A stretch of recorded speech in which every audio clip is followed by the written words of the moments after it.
नमस्कार and I welcome you to study IQ। मैं प्रशांत Dhawan. Now कोई बड़ी बात नहीं है कि इजराइल बहुत ही जल्द रशिया पर एक बड़ा आरोप ये लगाए कि रशिया वेपन्स आज के समय एक्सपोर्ट कर रहा है इजराइल के दुश्मनों को। और उन्हीं में से एक वेपन, एक हाइपरसोनिक मिसाइल हाल ही में इजराइल के अगेंस्ट यूज किया गया है और सक्सेसफुली इस मिसाइल ने इजराइल को हिट किया है। यूएसए के मिसाइल डिफेंस सिस्टम, इजराइल के मिसाइल डिफेंस सिस्टम सब फेल हो गए। इधर आप देख पाओगे panic as hypersonic missile fired from Yemen, 1000 kilometre की दूरी से। जो अभी आपको वीडियो दिखाऊंगा इसकी, इट इज एब्सोल्युटली शॉकिंग। एक हाइपरसोनिक मिसाइल फायर किया जाता है और सेंट्रल इजराइल में पहली बार ये जाकर हिट होता है। ना सबसे पहले तो मैं आपको दिखाता हूं कि ये मिसाइल लॉन्च कहां से किया गया था और फिर जो इसकी वीडियो सामने आई है ये भी देखना बहुत ही इंपॉर्टेंट है। ना एक बार जरा ये मैप देखिए, यहाँ पे आप देख पाओगे, ये आपको दिख जाएगा यमन। और यमन का जो ये इलाका है ये हूती रिबेल्स ने कब्जा रखा है और हूती रिबेल्स ही आज के समय इजराइल पे लगातार आक्रमण कर रहे हैं। तो हूती रिबेल्स के पास आ गया एक हाइपरसोनिक मिसाइल। कहां से ये आया है missile we do not know, but इनके पास ये मिसाइल आ गया और इन्होंने सीधा ये मिसाइल दाग दिया टुवर्ड्स इजराइल। यहाँ पे आप देख पाओगे, this is absolutely shocking. Almost 2000 kilometre से भी ज़रा की दूरी है यहाँ पे। और नीचे यहाँ पर आप देख पाओगे जो ये सी है ना, ये है रेड सी। इधर रेड सी में आज के समय यूएस नेवी की बहुत सारी जो शिप्स हैं ये डिप्लॉयड हैं।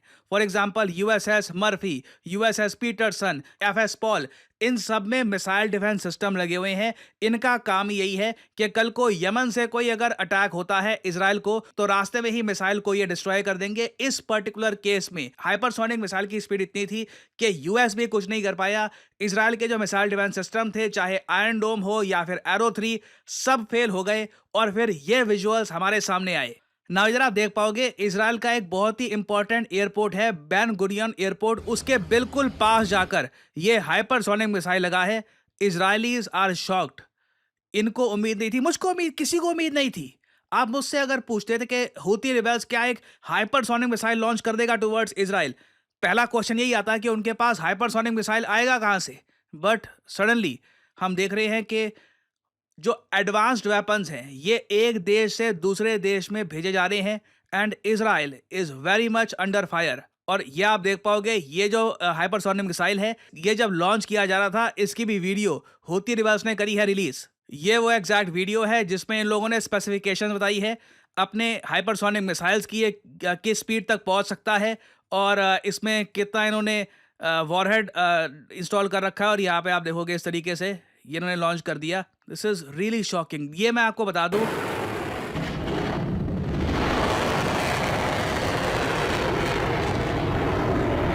ये हिस्टोरिक विजुअल्स हैं। नेतन्याहू ने पूरे देश को संबोधित किया है और कहा है कि हम ये नहीं सहेंगे, क्योंकि आपको समझना होगा हुआ क्या है। अब बेसिकली हूती रिबेल्स कब कितने हाइपरसोनिक मिसाइल्स इजराइल पे बरसा दे, वी डू नॉट नो। कल को न्यूज आ सकती है कि 10, 20, 30, हमें नहीं पता उनके पास कितने सारे ऐसे हाइपरसोनिक मिसाइल हैं वो बरसा सकते हैं इजराइल पर। और इजराइल की सिक्योरिटी बहुत ज़्यादा खतरे में आ चुकी है इससे। और अगर यहाँ पे आप पूछ रहे हैं कि ये हम कैसे कह सकते हैं कि ये मिसाइल रशिया ने ही पकड़ाए थे हूती रिबेल्स को, हमें रिपोर्ट्स देखनी होगी। अगेन मैं रिपोर्ट्स, एविडेंस, आर्टिकल्स, ये सारी चीजें आपके सामने रखता हूं ताकि आप खुद भी इसका एनालिसिस अपनी तरफ से कर पाएं। नाउ मार्च 2015 में ये रिपोर्ट हमारे सामने आती है कि यमन के जो हूती रिबेल्स हैं इनके पास हाइपरसोनिक मिसाइल अब आ चुका है। नाउ ये जो रिपोर्ट सामने आई ये दुनिया को किसने प्रेजेंट करी? क्या ये अमेरिकन मीडिया ने रिपोर्ट किया? नहीं, कहीं से रशिया का जो सरकारी न्यूज आउटलेट है RIA नोवोस्ती, इनको कहीं से पता लग गया कि जो हूती रिबेल्स हैं इनके पास अब हाइपरसोनिक मिसाइल आ चुका है। और फिर उसके बाद इजराइल की मीडिया ने यह रिपोर्ट किया कि देखिए रशिया बहुत ज़्यादा गुस्सा है कि यूएस लगातार वेपन्स प्रोवाइड कर रहा है यूक्रेन को, तो उसके रिस्पॉन्स में मॉस्को यमन के जो हूती रिबेल्स हैं इनको वेपन्स भेज सकता है। ना ऑब्वियसली रशिया ये बात कभी ओपनली एक्सेप्ट करेगा नहीं, क्योंकि जो हूती रिबेल्स हैं यमन के, ये काफ़ी बार जो कार्गो शिप्स हैं इनको भी अटैक कर देते हैं। जो इंडिया जा रही होती है कार्गो शिप उसको भी अटैक कर चुके हैं। तो मुझे लगता नहीं है कि रशिया ओपनली कभी एडमिट करेगा कि इन्होंने यमन के हूती रिबेल्स को आर्म किया है। बट क्वेश्चन यही आता है, अचानक से इनके पास जो ये हाइपरसोनिक मिसाइल आ गए, क्या इन्होंने पढ़ाई लिखाई बहुत ज़्यादा बढ़ा दी? इनके साइंटिस्ट बिल्कुल जीनियस बन गए कुछ महीनों में? ऑब्वियसली नहीं, ये इनको किसने दिया है और कितने मिसाइल्स दिए हैं? Again this is the biggest question. क्या एक बड़ा कंसाइनमेंट 50-60 हाइपरसोनिक मिसाइल्स का ये डिलीवर किया गया था हूती रिबेल्स को? अगर ये केस है, Israel should be on very high alert.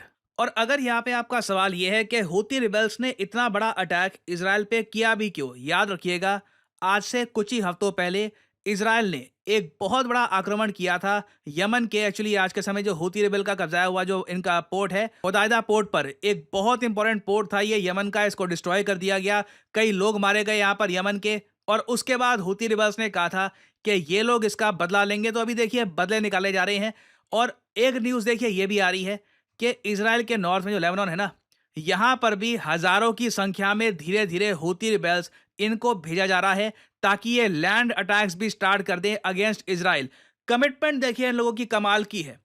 इनको कोई चिंता नहीं है फ्यूचर की, कोई चिंता नहीं है कि कोई मारा जाएगा नहीं मारा जाएगा। It is all about conflict.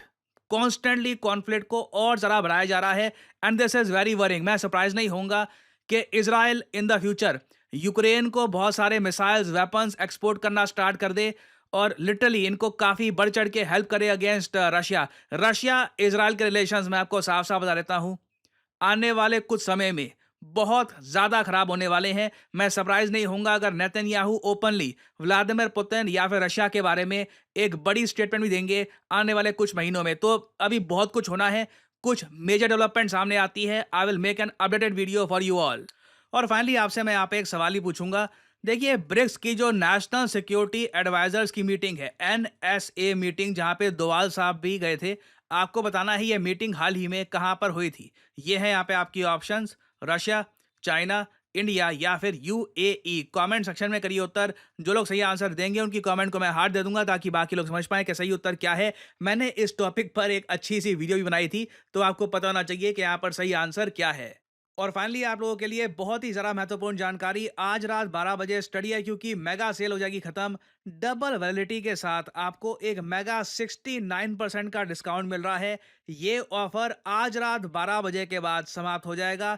कल से प्राइसेस वापस नॉर्मल हो जाएंगे, तो आपके पास ये गोल्डन अपॉर्चुनिटी है। आप स्टडी IQ का कोई भी कोर्स कर सकते हैं purchase eight a mega discount and more validity. करना क्या है, आपको कमेंट सेक्शन में जाइए, यहाँ पे आपको ये लिंक मिल जाएंगे। आप UPSC कोर्स परचेज कर सकते हैं, आप गौरव गर्ग सर का जो करंट अफेयर्स कोर्स है ये परचेज कर सकते हैं, P2I ranker judiciary live foundation batch ये आप परचेज कर सकते हैं। ये सभी कोर्सेज अवेलेबल हैं and you can get them at a heavy discount. तो फॉर एग्जांपल लेट्स से आपको परचेज करना है UPSC live foundation batch, simply click करिए इस लिंक पर और यहाँ पे आपको मिलेगा UPSC live foundation batch. But जो प्राइस यहाँ पर लिखा है, नेवर एवर पे दिस प्राइस। सिंपली यहाँ पर कोड टाइप करिए PD10 और प्राइसेस गिरना शुरू हो जाएंगे एट अ मेगा डिस्काउंट।